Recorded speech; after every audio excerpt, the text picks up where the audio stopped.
पूरा जो प्रोग्राम हुआ वो एक लोकतंत्र के बदले एक राज्याभिषेक के रूप में मुझे देखने को मिला। ये नेहरू से इन लोगों को इतनी परेशानी क्यों होती है? नेहरू ने इतनी स्पष्टता से जो अपनी राजनीति को चलाया, बाद में देश का निर्माण किया। अब आप देखिए हर जगह नेहरू इनके रास्ते में खड़े हैं।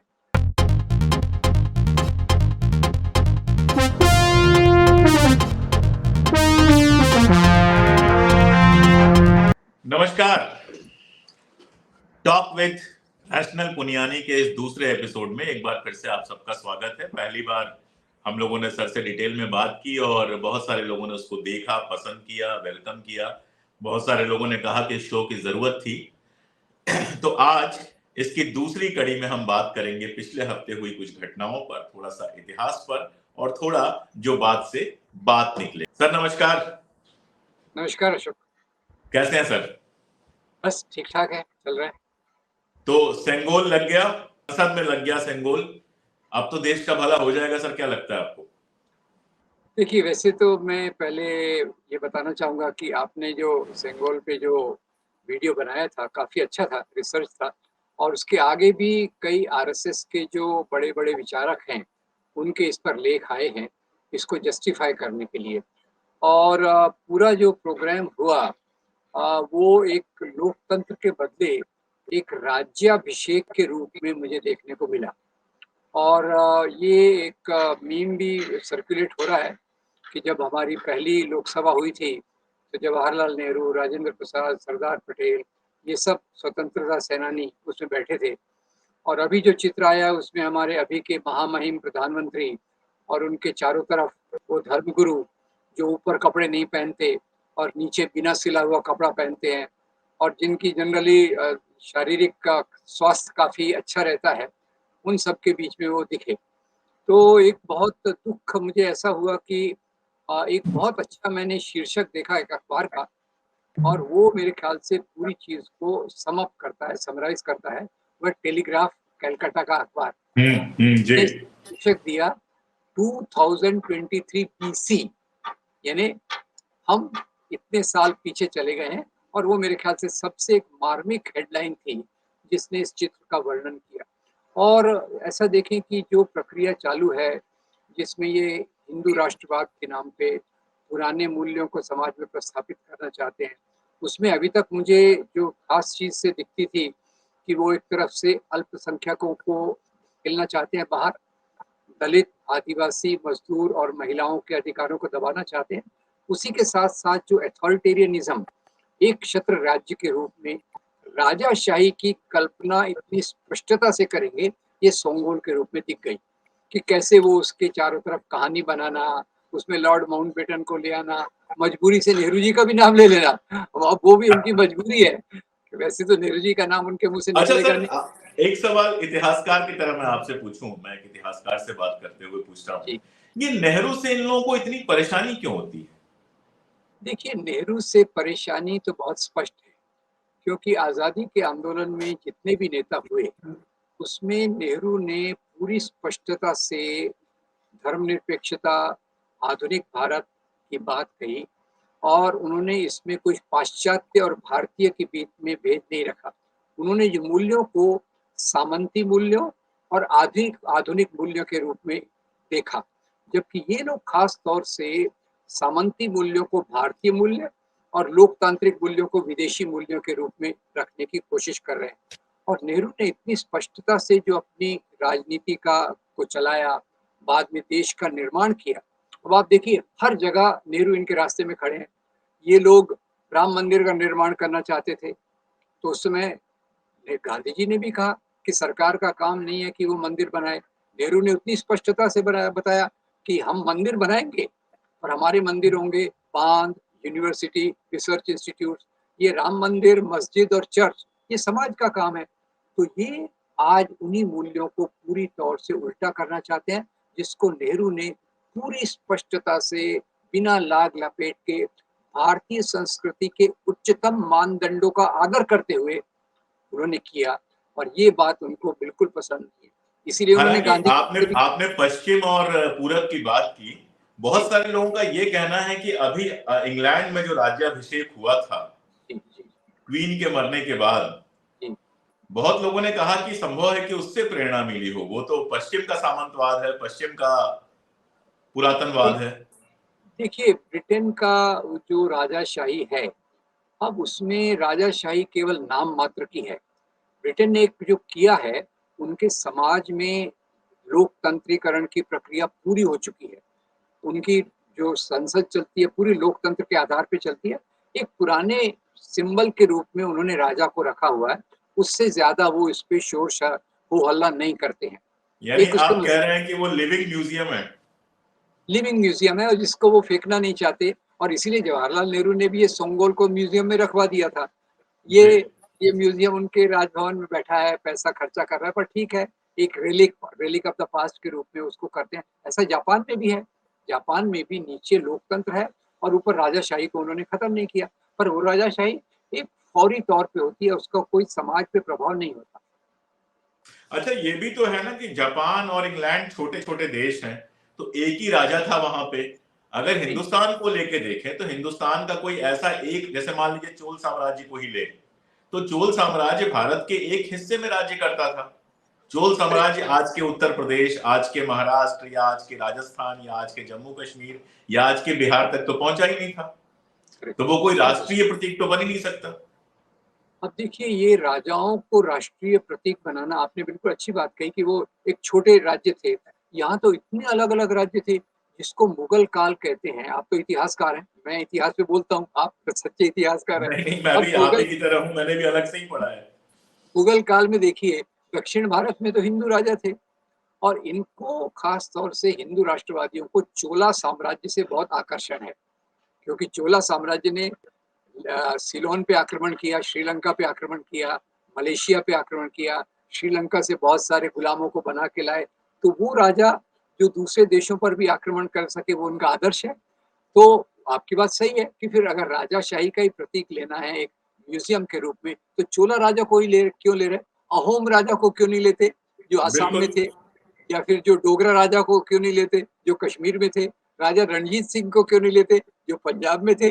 तो वो या एक वो अलग बात है। या जैसे सम्राट अशोक को लिया था, सम्राट अशोक के चिन्ह को लिया था, तो सम्राट बिल्कुल, अशोक का राज्य निश्चित रूप से कश्मीर तक से लेके और बहुत दूर तक फैला हुआ था। उसके बाद जो सबसे बड़ा राज्य था, सबसे बड़ा अगर कहेंगे, सबसे बड़ी सीमा किसी के देश में थी तो वो औरंगजेब की सीमा थी। सही, तो सही। मुगलों को तो आप हटा रहे हैं, लेकिन सम्राट अशोक से बौद्धों से क्या समस्या है? इनको कोई समस्या लगती है आपको? देखिए, यहाँ भी फिर से नेहरू जी को मैं ले आऊँगा। जी। नेहरू जी सम्राट अशोक से बहुत प्रभावित थे। एक तो उन्होंने बुद्ध धर्म को स्वीकार किया, बुद्ध धर्म का प्रचार किया, प्यार से, तलवार से नहीं।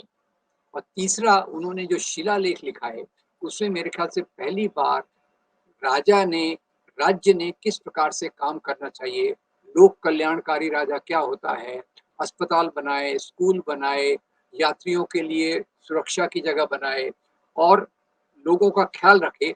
ये इसलिए नेहरू जी अशोक से बहुत प्रभावित थे। इसलिए मुझे लगता है अशोक स्तंभ और अशोक चक्र जो लाए गए, उसमें उनका बहुत बड़ा हाथ था। पर उन्होंने फिर भी एक अशोक को राजा के रूप में प्रस्थापित करने की नहीं कोशिश की। उनके मूल्यों को लेके, उनके प्रतीकों को लेके आधुनिक भारत ने समाहित कर दिया, पर राजाशाही से तो पूरी तौर से वो खिलाफ थे। लेकिन 28 तारीख को, ये आप जानते हैं, आपने काम किया, सावरकर का जन्मदिन भी था। सावरकर को बौद्ध धर्म से बहुत दिक्कत थी। सावरकर तो आप जानते हैं कि सीधे लिखते थे कि बौद्ध धर्म जो है उसने भारत में कायरता लेकर आया। वो उसने भारत के लोगों को कायर बना दिया। अहिंसा का जो पूरा सिद्धांत था वो भारत के खिलाफ गया। तो कहीं वही दिक्कत तो नहीं है कि अशोक स्तंभ, जो हमेशा से हमारा एक राष्ट्रीय प्रतीक है, अभी भी आज भी है, नेशनल सिंबल एक्ट में तो वही है, आप कुछ भी लगा दे, उसकी जगह पर एक जो ब्राह्मणाइट डायनास्टी थी, जो पूरी तरह से ब्राह्मणिकल थी, एंटी दलित थी, उसका सैंगोल लाके एस्टेब्लिश किया गया है। देखिए, बौद्ध धर्म से और अशोक से तो इनको बहुत नफरत है। जो हिंदू राष्ट्रवादी हैं, पहले मैं आपको बताऊं कि जब गौतम बुद्ध के 2500 साल का सेलिब्रेशन हुआ था, जी। तो उस समय तो वो रथ यात्री जी थे ना, आडवाणी। हाँ, आडवाणी उन्होंने जी। कहा था कि भाई बुद्ध ने कुछ नया नहीं कहा। फिर उन्होंने, दूसरों ने कहा बुद्ध धर्म तो हिंदू धर्म का भाग है। फिर उन्होंने कोशिश की कि बुद्ध को ही भगवान बना दिया जाए। पर बुद्ध धर्म के जो सिद्धांत थे, जिसको लेकर सम्राट अशोक चले, वो याद रखिए कि उन्होंने बौद्ध धर्म को राज्य धर्म का दर्जा दिया, पर फिर भी कहा कि मेरे राज्य में आजीविका जो अलग धर्म थे, ब्राह्मण, जैन, ये सब उतनी आज़ादी से जी सकेंगे। और सावरकर तो केवल ब्राह्मणवादी मूल्यों को लेकर आए थे, जो बौद्ध धर्म के सिद्धांतों के पूरे विरोध में है। इसलिए एक पॉइंट मैं यहाँ ऐड करना चाहूँगा कि डॉक्टर अम्बेडकर जब कहते हैं, बुद्ध धर्म का आना क्रांति था, और उसके जवाब में पुष्यमित्र शुंग से लेके शंकराचार्य की जो कोशिशें थी, वो प्रतिक्रांति था। तो सावरकर तो वो प्रतिक्रांति की धारा वाले हैं। आज के हिंदू राष्ट्रवादी, अम्बेडकर की भाषा में मैं कहूँ तो प्रतिक्रांति वाले लोग हैं, जो कि ऊंच नीच के मूल्यों को मानना चाहते हैं। जबकि बौद्ध धर्म से इनको नफरत इसलिए है कि बौद्ध धर्म समता की बात करता है, इस दुनिया की बात करता है। यानी इनकी फिलॉसफी में तो ये दुनिया माया है, यानी गरीब लोगों को बोलता है कि भैया माया है, इसके पीछे मत पड़ो, माया हमारी जेब में रहेगी, सुरक्षित रहिए, आप उसके बारे में चिंता मत करो, माया हमारी जेब में रहेगी। माया माया अडानी, माया जो है वो अडानी की जेब में रहे, आप लोग अपना काम करते रहो। Correct correct please correct. Continue. तो वही वही मुझे लगता है कि जो सावरकर हैं, ये प्रतिक्रांति के एक आधुनिक जनक हैं, और उसी को लेके बाद में हिंदू थोड़ा राष्ट्रवाद। हमारे दर्शकों को समझाइए सर कि ये प्रतिक्रांति क्या होती है। जी, ये प्रतिक्रांति का जो मैं समझने की कोशिश करता हूँ, मुख्य रूप से डॉक्टर अम्बेडकर से समझता हूँ कि डॉक्टर अम्बेडकर ने जब ये वर्ण व्यवस्था, जाति व्यवस्था के जड़ में गए, तो उन्होंने देखा इसके खिलाफ सबसे पहली जो आवाज उठाई उस समय की भाषा में, वो थे गौतम बुद्ध, जिन्होंने समता की बात की, जिन्होंने इस दुनिया के मुद्दों की बात की, और उसके कारण बौद्ध धर्म पूरे भारत में फैला, और उसके कारण जो ब्राह्मणवाद है और ब्राह्मण है, उनका वर्चस्व कम हो गया। अब जब उनका वर्चस्व कम हो गया, तो वो भी संगठित होने लग गए। और फिर पुष्यमित्र शुंग के रूप में जब अशोक के प्रपौत्र प्रपौत्र वृत्रथ, अशोक के प्रपौत्र वृत्रथ जब राजा थे, तो पुष्यमित्र शुंग ने उनको मरवा दिया, और वहां से प्रतिक्रांति की शुरुआत होती है, क्योंकि ब्राह्मणवादी पुष्यमित्र शुंग ब्राह्मण था, है ना? ब्राह्मण था, जो जी। वृत्रथ का सेनापति था, प्रमुख सेनापति था। तो वो बौद्ध धर्म के सिद्धांतों के खिलाफ ब्राह्मणवाद के ऊंच नीच को प्रस्थापित करना चाहता था, और उसी को वो जगत मिथ्या ब्रह्म सत्यम के रूप में बाद में आए। फिर उसी के प्रतिक्रांति के दौर में मनुस्मृति आई, जिसमें कहा गया कि ये समाज के नियम रहेंगे। तो अम्बेडकर इसको पूरी एक लंबी प्रक्रिया को प्रतिक्रांति कहते हैं, जहाँ ब्राह्मणवादी मूल्यों को समाज पे लादा गया। और वही ब्राह्मणवादी मूल्य मैं बताना चाहूंगा कि आज़ादी के बाद ये ब्राह्मणवादी मूल्य हमारे संविधान के कारण, नेहरू की नीतियों के कारण, अम्बेडकर के मूल्यों के कारण, वो ब्राह्मणवादी मूल्य कमजोर होने लग गए। और उसी की प्रतिक्रांति में मेरी समझ से 1980 के बाद से आडवाणी, आरएसएस, रथ यात्रा, दंगे, ये सब की प्रतिक्रिया को मैं भी एक प्रतिक्रांति के रूप में, आधुनिक प्रतिक्रांति के रूप में देखता हूँ। यानी इसको अगर ऐसे समझा जाए कि जब समाज आगे बढ़ता है, पुरानी कुरीतियों को छोड़कर समाज आगे बढ़ता है, तो हम उसको क्रांति कहते हैं। लेकिन जब समाज पीछे की तरफ हटता है, जो प्रगति पहले से हो चुकी है उस प्रगति का निषेध करके पीछे की तरफ लौटता है, या कहे कि कट्टरता की तरफ लौटता है, तो उसको हम प्रतिक्रांति कहेंगे। मेरे ख्याल से ये समझ ठीक। जी, अब आपने जी प्लीज। उसमें एक ही कहूंगा कि जब समाज की, जैसे आपने आगे की तरफ कहा, उसी के साथ मैं जोड़ दूंगा, जब समाज बराबरी की तरफ जाने की कोशिश करता है, वो क्रांति है। और जब गैर बराबरी को प्रस्थापित करने की कोशिश की जाती है, धर्म की भाषा में, राजनीति की भाषा में, तो वो प्रतिक्रांति। आपने एक मजेदार बात कही कि बहुत दिनों तक ये कहा गया कि बौद्ध धर्म जो है वो हिंदू धर्म का हिस्सा है। सावरकर ने भी इसकी खूब बात की है। लेकिन बाबा साहब जो थे, बाबा साहब से बहुत कोशिश की सावरकर ने कि वो किसी तरह से उनके साथ हो जाए, उनको रत्नागिरी भी बुलाया, मिले भी, सब कुछ। बाबा साहब इतने होशियार तो थे, इतना सब कुछ देख चुके थे कि इस चाल में नहीं फंसते। वही समझ रहे थे कि मेरा उपयोग किस लिए किया जा रहा है, तो वो कभी उस चाल में फंसे नहीं। वही बाबा साहब जब बौद्ध धर्म अपनाते हैं, तो सावरकर अखबारों में लिखकर उनको बाकायदा गालियां देते हैं, एक से एक भयानक लेख लिखते हैं। तो ये जो पूरा खेल किया गया हिंदुत्व का, मैं आपसे इसलिए पूछ रहा हूं क्योंकि सावरकर पे आपकी किताब जो है उसमें आपने इन सब चीजों पर डिटेल में काम किया है। तो ये जो पूरा हिंदुत्व का खेल है, जिसमें एक तरफ तो वो सिख भी हमारे हैं, जैन भी हमारे हैं, बौद्ध भी हमारे हैं, ये सारा कुछ करता है, लेकिन जहां उसका प्रभुत्व जम जाता है, ताकत जम जाती है, इन सबको किनारे करके शुद्ध ब्राह्मणवादी जो प्रतीक है उनके स्थापना की कोशिश करता है। ये खेल, इस खेल को थोड़ा समझाइए और डिटेल में।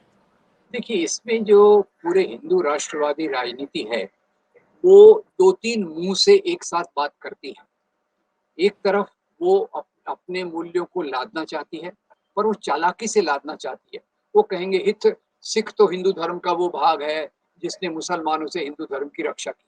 पूरी तौर से गलत है, ठीक है? क्योंकि सिख धर्म में गुरु नानक देव जी ने जो मूल्य कहे, वो मूल्य पूरी मानवता के मूल्य थे। गुरु ग्रंथ साहब में जो आया, उसमें सूफी संतों की वाणी भी है, भक्ति संतों की वाणी भी है, सिख गुरुओं की भी वाणी है। तो उसको एक तरफ से कहेंगे कि ये हिंदू धर्म का भाग है।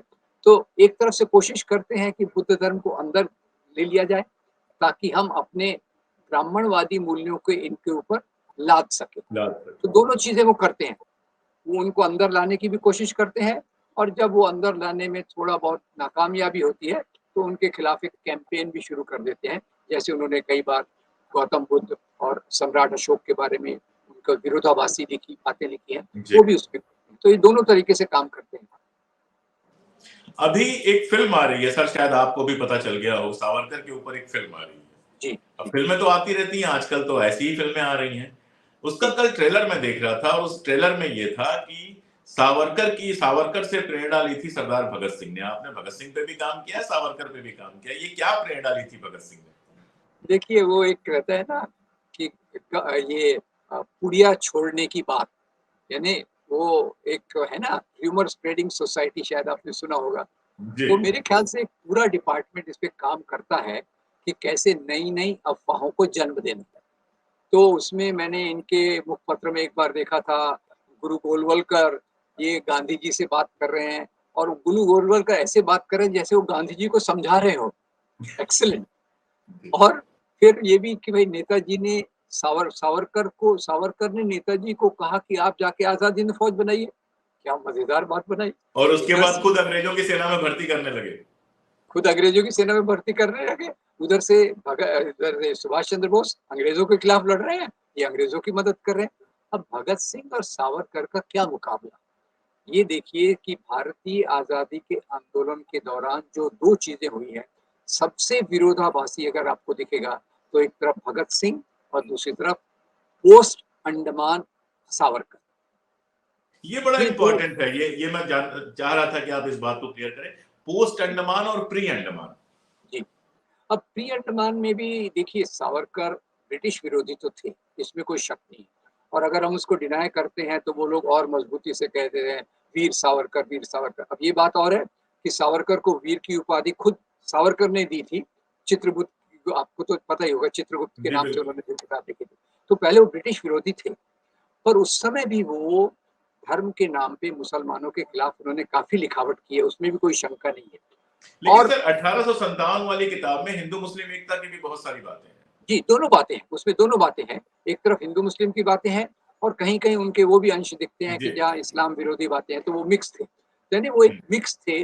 और अंडमान जेल में जाकर जब उन्होंने जब वो उनका मोरल टूट गया मेरे हिसाब से, तो फिर हिंदू राष्ट्र की कल्पना को मजबूत करने के लिए उन्होंने एक तरफ तो प्राचीन मूल्यों का गुणगान किया, और दूसरी तरफ मुसलमान इस्लाम के खिलाफ बड़े कड़काई से उन्होंने लिखने की शुरुआत की। तो ये है प्री अंडमान, ये प्री अंडमान पोस्ट अंडमान में फर्क है। तो पहले भाग में हम उनको जो है उनका योगदान, उसको नकारना गलत होगा, और दूसरे भाग में उनके योगदान को स्वीकार करना उससे बड़ी गलती होगी। तो भगत सिंह, ये तो हो सकता है कि 1909 से पहले वाले जो सावरकर हों, उनसे प्रभावित हो, सामान्य सी बात है। 1857 वाली किताब उस समय रेवोल्यूशनरी मूवमेंट में पढ़ी जाती थी, ये एकदम स्वीकार करने वाली बात है। लेकिन उसके बाद भगत सिंह और सावरकर में जो फर्क है, मैं चाहता हूं उस पर थोड़ी सी बात हो। अब देखिए, इसमें तो आपने भी बहुत काम किया है, मैंने भी थोड़ा बहुत अध्ययन करने की कोशिश की है।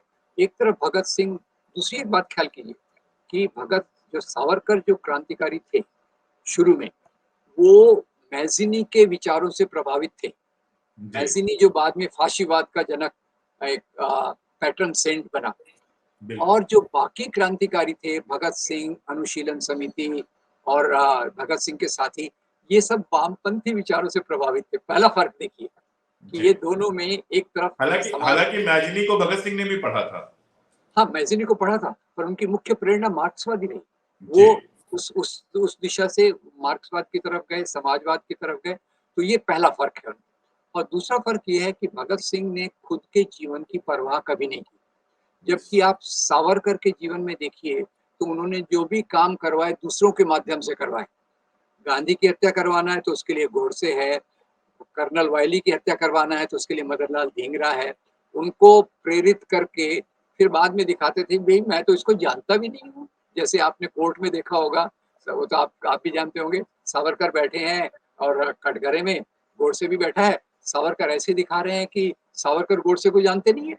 और ये कई बार शायद गोडसे ने लिखा कि मुझे सबसे बड़ा दुःख हुआ कि तात्याराव, उनको तात्या अपने बुलाते थे। अपने लायर से कहा था उसने, जो उनके लायर थे उससे कहा था कि सबसे बड़ा, हाँ जी। सबसे बड़ा तो ये मुझे भगत सिंह और सावरकर में सबसे बड़ा विरोधाभास दिखता है। भगत सिंह खुद सब करने के लिए तैयार थे। वो दूसरे के कंधे पर रखकर बंदूक नहीं चलाते थे। बम असेंबली में डालना था, दूसरे लोग तैयार थे। उन्होंने कहा मैं डाल जाऊँगा भई, मैंने पढ़ा हुआ है, बाद में कोर्ट में मैं इसमें मुकदमा चलूँगा। बयान दूंगा और जी। और जब उनको फांसी की सज़ा हुई, तो आप जो ये सब जानते हैं कि फांसी की सज़ा में तो उन्होंने कहा मुझे फांसी की सज़ा क्यों दे रहे हो? मैं तो विद्रोही हूँ, मुझे फायरिंग स्क्वाड के सामने रखो। और ये उनमें जो ये एक प्रकार का एक प्यूरिटी थी। भगत सिंह को मैं एक बहुत 24 कैरेट गोल्ड के रूप में देखता हूँ कि उनमें कुछ लग-लगाव नहीं था। जो अंदर थे, वही बाहर थे। और उनकी प्रेरणा एक ही थी कि यहाँ के गरीब किसान, गरीब मज़दूर, दलित और इन सब के अधिकारों की स्थापना हो, साम्राज्यवाद के खिलाफ।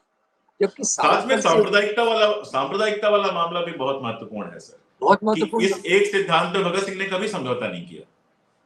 और देखिए ये उन्होंने शुरू से, जो उनके गुरुद्वारा कमेटी में कुछ सांप्रदायिक लोग थे, उन्होंने उनका भी विरोध किया। और जी। बाद में तो चल के वो कहते भी हैं ना कि गांधी जी इसके लिए जो रास्ता अपना रहे हैं, वही रास्ता लोगों ने अपनाना चाहिए। अपने पिता किशन सिंह को भी वो सलाह देते हैं कि आप जनरल का साथ दो। जनरल है ने महात्मा गांधी। और महात्मा गांधी उस समय मुख्य रूप से हिंदू मुस्लिम एकता, इसके बारे में बिल्कुल। उनका कोई कोई ये नहीं था। और मैं तो ये भी समझता हूँ अशोक कि जो भी मार्क्सवाद की गहराई में जाके समाज को समझता है, वो सांप्रदायिक एकता को बहुत महत्व ज़रूर देते हैं।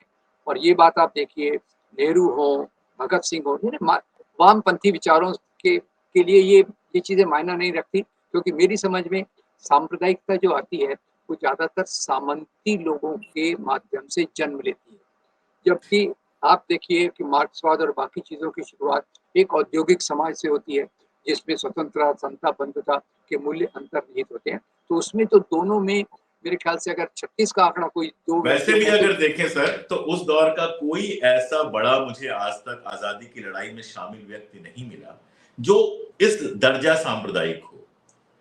जैसे लाला लाजपत राय थोड़ा सा भटकते हैं लेकिन फिर रास्ते पे आ जाते हैं। वो जब भटकते हैं तो भी कोई इस्लाम विरोधी बातें नहीं करते हैं। करें। या सुभाष चंद्र बोस, धार्मिक थे वो नेहरू की तरह धार्मिक नहीं थे, लेकिन सांप्रदायिकता के सवाल पर वो बिल्कुल कट्टर हैं एकदम। वो मतलब जिन्ना और सावरकर दोनों को अंग्रेजों का पिट्ठू कहते हैं। जब अपनी आजाद हिंद फौज बनाते हैं तो हिंदू मुस्लिम दोनों को बराबर रखते हैं वो। तो जिसको भी आप देख लीजिए, महात्मा गांधी, सरदार पटेल, सुभाष बोस। लेकिन मजेदार बात यह है सर कि सांप्रदायिकता की राजनीति करते हुए ये सुभाष बोस जैसों को अपना नेता बना लेते हैं। ऐसा लगता है जैसे इनकी पार्टी में थे। देखिए, ये इनका एक दूसरा खेल है। खेल मतलब कि भई अब आज़ादी आज़ादी तो मिल गई, स्वतंत्र भारत तो हो गया। उसमें उनका कोई हीरो नहीं है, कोई आइकन नहीं है। तो भई सरदार पटेल में थोड़ा कुछ दिखता है तो ले आओ। सरदार पटेल ने उनको बैन किया था। और एक बात अशोक मैं याद रखता हूँ कि जी। सरदार पटेल ने उस समय जो बात कही थी बहुत महत्वपूर्ण थी। उन्होंने आरएसएस को बैन गांधी मर्डर के लिए नहीं किया था। मेरी समझ में उन्होंने आरएसएस को बैन किया था नफ़रत फैलाने के लिए। और बिल्कुल। उनकी लिखा था कि ये जो नफ़रत फैलाएगी, तो उनको एक आइकन बना लिया, क्योंकि हम लोग तो इस अपनी बातों का प्रचार कर नहीं सके। फिर सुभाष चंद्र बोस का गांधी से मतभेद था, तो वो आइकन बन गए। तो जिसका भी गांधी से मतभेद हो उसको आइकन बनाते हैं। अभी अपने ये सम्मेलनों के बाहर भगत सिंह का भी पोर्ट्रेट लगाते हैं अशोक। और अब भगत सिंह और आरएसएस, इनके ज़्यादा विरोधाभासी विचार कोई हो नहीं सकते। एक धर्म को पूरा समझ के, धर्म से परे जाकर लोगों की समस्याओं के बारे में बात करता है। और दूसरा लोगों की समस्याओं को दबाने के लिए आरएसएस, राइट, लोगों की समस्याओं को दबाने के लिए धर्म का चोला धर्म पहनते का हैं। उपयोग करते हैं। ये दोनों तो बहुत विरोधाभासी बात है। आप जानते हैं कि प्रोफेसर पुरियानी ने सांप्रदायिकता पे न केवल सिर्फ काम किया है बल्कि कई सारी किताबें लिखी हैं। ये जो दो हमने बात की उन किताबों की भूमिका मान लीजिए। अगली बार जब हम बात करेंगे तो उनमें से 2 किताबों को लेके थोड़ा और पॉइंटेड बात करेंगे। हो सकता है आप लोगों को ये लग रहा हो कि हम लोग जनरल बातें कर रहे हैं। सही तरीका यही होता है कि जनरल बातों से पॉइंटेड बातों की तरफ धीरे-धीरे चला जाए। तो इन 2 पहली जो बातचीत हमने रखी, टॉक्स विद रैशनल पुनियानी, उसमें रैशनलिज्म को समझने की कोशिश की, पुनियानी साहब को भी समझने की कोशिश की और इतिहास की एक मोटी-मोटी समझ बनाने की भी कोशिश की। अगली बार जब हम बात करेंगे तो सांप्रदायिकता पे लिखी हुई उनकी जो किताबें हैं उनमें से कुछ किताबों को केंद्र में रखेंगे और सांप्रदायिकता का जो पूरा एक सामाजिक, सांस्कृतिक और पॉलिटिकल खेल है उसको पुनियानी साहब से समझने की कोशिश करेंगे। आज के लिए बस इतना ही। मिलते हैं अगली कड़ी में आज ही के दिन बृहस्पतिवार, हर बृहस्पतिवार को। जब तक हम लगातार बात करते रहेंगे, जब तक हमें ये लगेगा कि बस यार बहुत हो गया, तो पुनियानी साहब कह देंगे अशोक यार तुमने बहुत कर लिया, अब रुक जाओ, बाद में बात करेंगे। तब तक हर थर्सडे पुनियानी साहब से मेरी बातचीत आप सुनते रहेंगे इसी चैनल पे। Thank you.